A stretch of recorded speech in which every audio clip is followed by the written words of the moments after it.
EPS라는 파일은요, 지우고,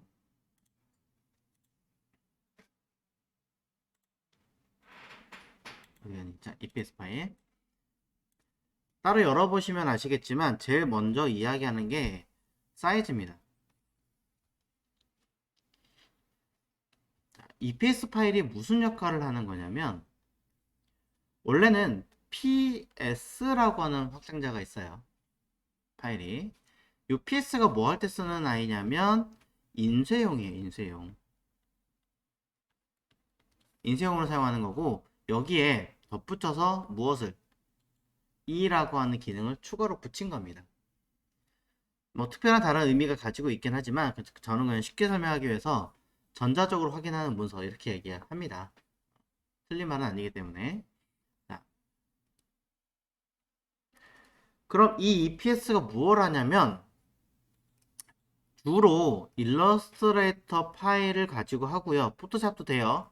되지만 주로 인쇄가 이렇게 설명하면 헷갈리겠다. 자, 원래의 목적은 인쇄가 가능하게끔 필름을 C, M, Y, K로 컬러를 분할해서 찍을 수 있게끔 만들어주는 기능인데 그런 걸 떠나서 이 EPS는 가장 쉽게 이해하시려면은 일러스트레이터 같은 벡터 형식의 파일로 저장을 해서 벡터는 뭐예요? 확대를 하면 깨지지 않잖아요. 자, 그 점을 이용해서 만든 파일이라고 생각하시면 가장 쉽게 이해하실 것 같아요. 일단 기초 개념은.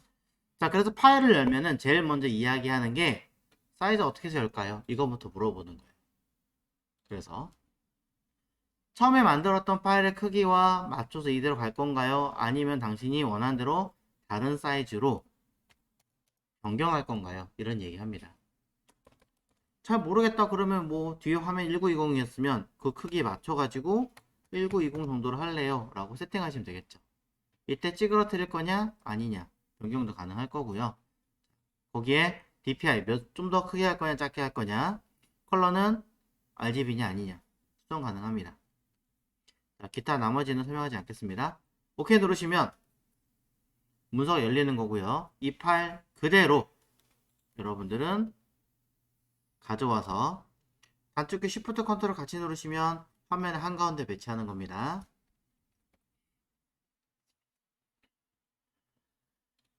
자, 사이즈가 너무 크니까 컨트롤 T 눌러서 사이즈를 줄여주시는데 지난번에도 얘기했다시피 가로 세로를 한 번에 같이 줄일 거냐 아니면 풀고 내가 직접 Shift를 눌러서 조절할 거냐 사용하실 수 있겠죠. 저는 Shift Alt를 같이 누르고 쓰는 게 습관이 되어 있다 보니까 그대로 조절을 할 겁니다.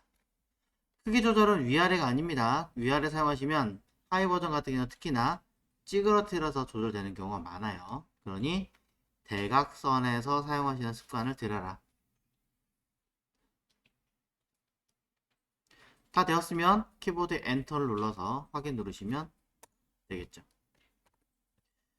이 정도 크기면 괜찮은 것 같으니까 저는 이 아이를 원본으로 체크를 해놓고 쓸 겁니다.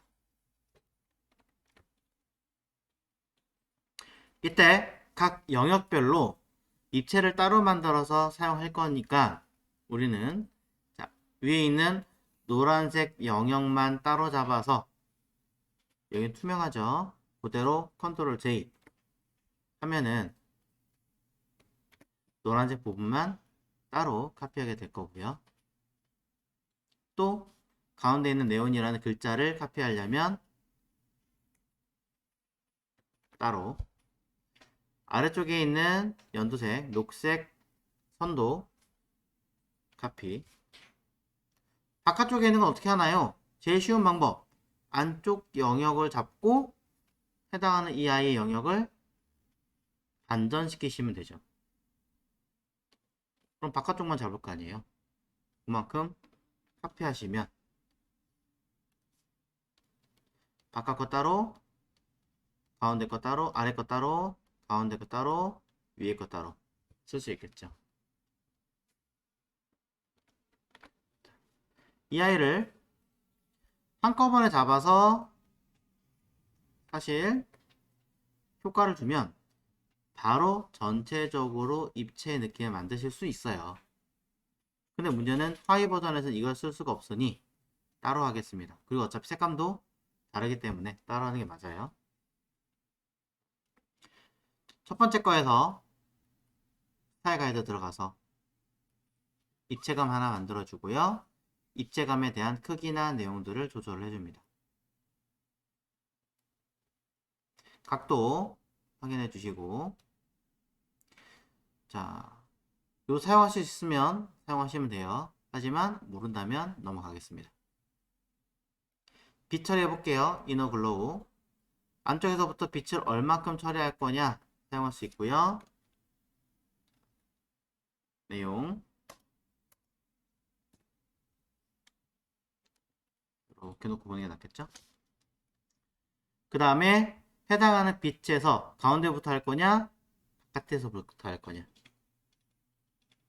안쪽으로 들어가더라도 해당하는 크기를 얼마큼 주느냐에 따라서 효과는 달라지게 되고요. 투명도도 얼마나 주느냐에 따라서 효과는 달라지겠죠.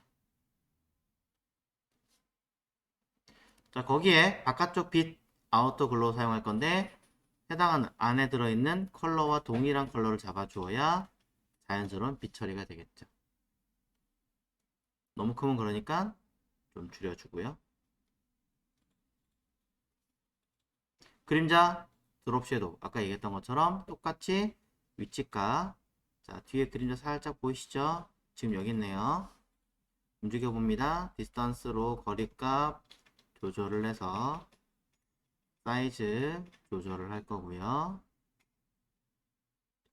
그림자 여기는 보이시죠? 표면도 조절을 해서 조금 더 자연스럽게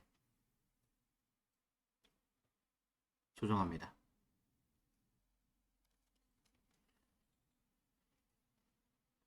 자, 그러면 어느 정도 빛 처리가 된 것 같아요. 이 기능을 여러 번 사용하셔야겠죠. 이미 노란색 잡혀 있으니까 굳이 아우터 글로우는 할 필요가 없을 것 같아요. 똑같은 방법으로 계속해서 갱신해서 만드셔야 되는데 사실은 밑에 있는 아이들 굵기도 똑같고 사실은 색깔만 다르기 때문에 똑같은 기능을 그대로 가져오시면 돼요. 팁은 이렇습니다. Alt 누르시고 요 FX 써 있잖아요. 글자를 드래그 하시면 기능 그대로 카피 옵니다. 이거 설명 안 드린 이유는 일단은 따로따로 하더라도 연습을 해보시라고 했던 거예요. 이제 내용 들어가서 뭘 하시면 될까요? 다른 아이보다 글로우 푸른색 톤이니까 푸른색 톤에 맞게끔 조절, 아우터 글로우 색깔 톤에 맞게끔 조절. 나머지 건드릴 거 없겠죠. 녹색선 카피하고요. 똑같이 안쪽에 들어가는 빛 녹색에 맞춰서 색깔,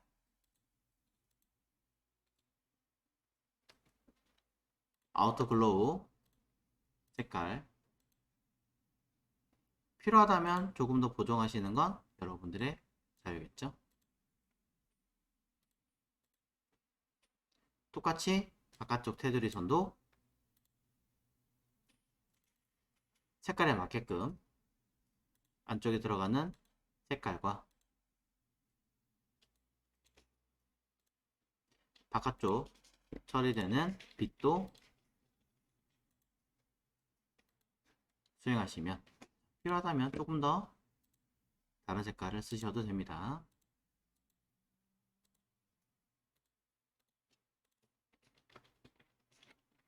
처리를 할 수 있습니다.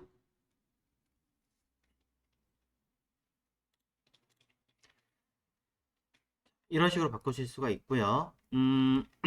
이런 기법도 있습니다. 자, 그룹을 하든 그룹을 안 하든 관계없이 직접적으로 이미지에서 어드저스트먼트를 사용하시면 모든 레이어에 들어있는 이미지를 전부 다 컨트롤 해야 되는데 오른쪽 패널에 보시면 어드저스트먼트라고 하는 패널이 따로 있습니다.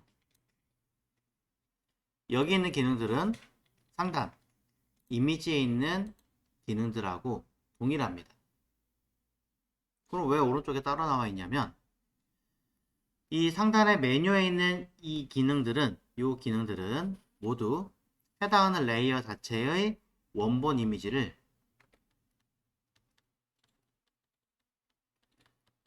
훼손하는 기능이에요. 이미지 자체를 건드려서 표현하는 아니고요. 그 다음에 오른쪽 패널에 있는 이 기능은 원본은 그대로 두고 그 위에 레이어를 더 씌워서 처리하는 기능이라고 보시면 될 것 같습니다. 쉽게 말하자면 이 블렌드 모드라는 기능을 조금 더 특화시킨 별도의 기능, 이렇게 이해하시면 조금 더 나을 것 같아요.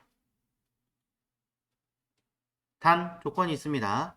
클리핑 마스크로 사용하신다면 선택하는 이 레이어 자체만의 기능이 들어가고요. 클리핑 마스크를 사용하지 않으면 이 효과가 들어간 자리, 자, 어떻게 되냐 보시면 자체를 제가 일부러 브라이트 컨트라스트를 눌러볼게요. 띡. 자, 속성 떴죠? 그러면서 같이 레이어 보시면 생기죠. 이 처리된 이 기능을 기준으로 마스크를 씌우지 않았기 때문에 아래에 들어오는 모든 레이어가 이 기능이 다 먹어버려요. 전부 다. 보세요. 자, 이 자체에 브라이트를 줍니다. 전체적으로 지금 다 밝아지고 다 어두워지고 있죠. 이미지 자체가.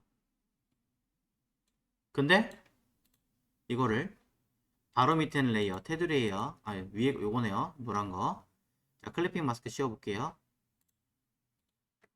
요 노란 것만 적용이 되고 나머지는 안 걸리는 거죠.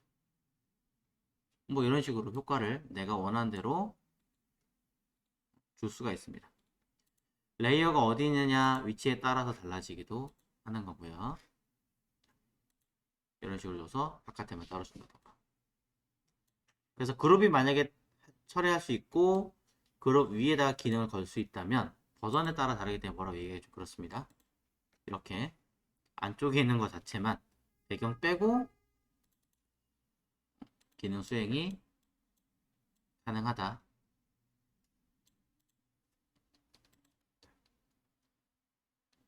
이게 어드저스트먼트 패널입니다. 만약에 이렇게 못한다면 이 기능이 없거나 지금처럼 처리가 안 된다면 여러분들은 이 그룹 자체를 기능이 없으면 어쩔 수 없는 거고요. 그룹 자체를 할 수 있는 방법 두 가지가 있어요. 하나는 이대로 컨트롤 E 머지를 시켜서 아예 이미지화 처리한 다음에 담는 방법이 있고요. 또 하나는 이 그룹된 아이를 그대로 스마트 오브젝트화 처리해서 쓰는 방법이 있습니다. 결론은 똑같지만 차이는 다르겠죠? 스마트 오브젝트화 처리한 아이는 차후에 수정이 가능하다라는 거.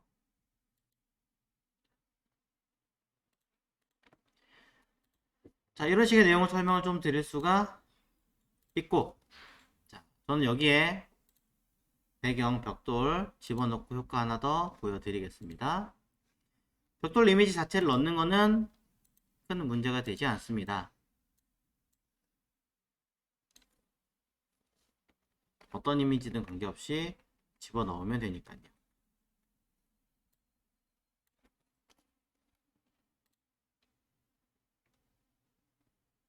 하지만 실질적으로 제가 드린 샘플 이미지를 보시면 주변이 좀 어둡다라는 걸 알 수 있죠. 주변을 어둡게 하기 위해서는 이 어드저스트먼트를 활용하시는 것도 하나의 방법인데 저는 일부러 보여드리기 위해서 설명드리기 위해서 이런 방법을 써보겠습니다. 빈 레이어 만드시고요. 통째로 어둡게 색깔을 칠하세요.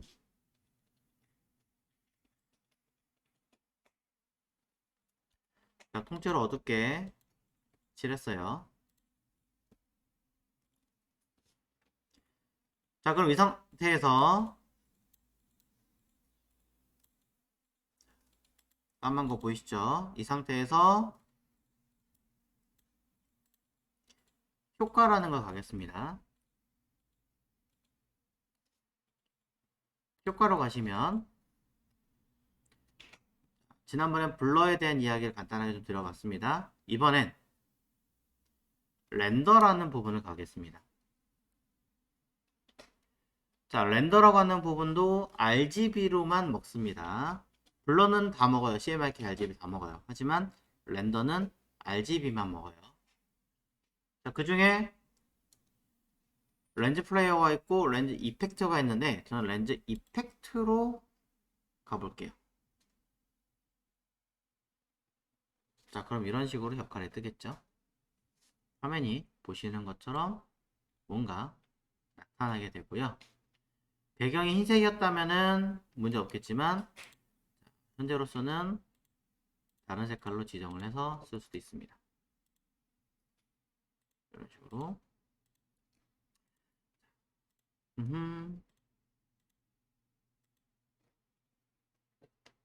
마우스가 왜 취소했고 흰색을 앞에 놓고 다시 들어가겠습니다. 띡. 자, 그러면 색깔이 뒤에 살짝 뭔가 변한 거 보이시나요? 이렇게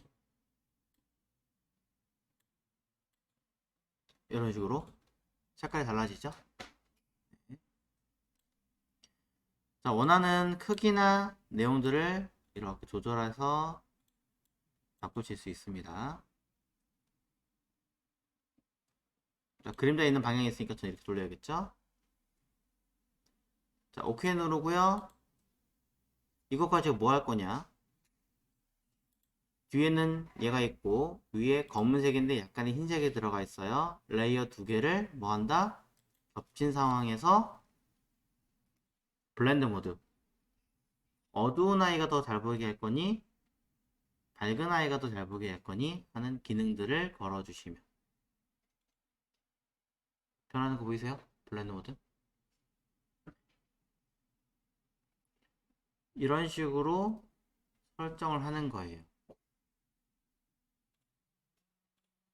이렇게 뭐 저는 멀티를 할 건데 색깔이 조금 안 맞다라고 하시는 게 있다면 당연히 컬러를 조금 조절하셔도 되고요. 투명도를 조금 조절하셔도 됩니다. 물론 똑같은 걸 레이어를 여러 개를 써서 사용하시는 방법들도 있습니다.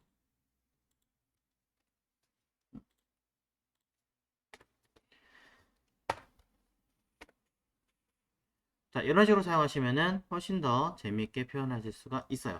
잘 모르겠다 그러면 제일 쉬운 건 빈 레이어 만들어 놓고 브러쉬로 딱 해가지고 칠하는 거예요. 어떻게? 검은색으로 적당하게 해놓고 칠하는 거예요.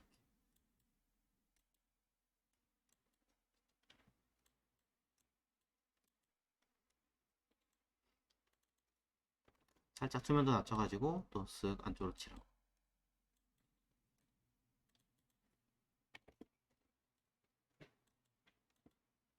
자, 이렇게 계속 칠하시면 왜 여기 안 써지니? 이렇게 칠하시면 바깥은 어두워지면서 안쪽으로 들어올수록 밝아지니까 훨씬 더 조명 효과를 만들 수가 있겠죠.